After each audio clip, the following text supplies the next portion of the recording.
Hello and welcome.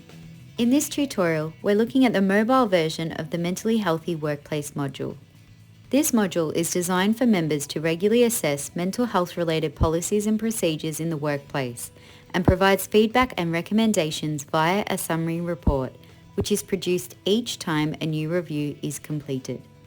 Like all modules, the access and inclusions in this module vary according to individual user access levels that are controlled in the User Management module. However, for the purpose of this tutorial, we're seeing everything just as a workplace administrator would see it. The module features the same fundamental layout as the mobile version of all modules in the system.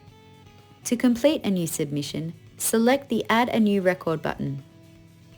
Each section of the form provides the option to preset all responses to not applicable, or each of the questions can be answered individually, yes, no, or not applicable.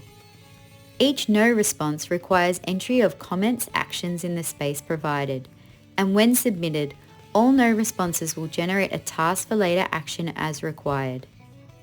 On completion, a summary report is emailed to the author and is also accessible within the Actions icon in the module list view.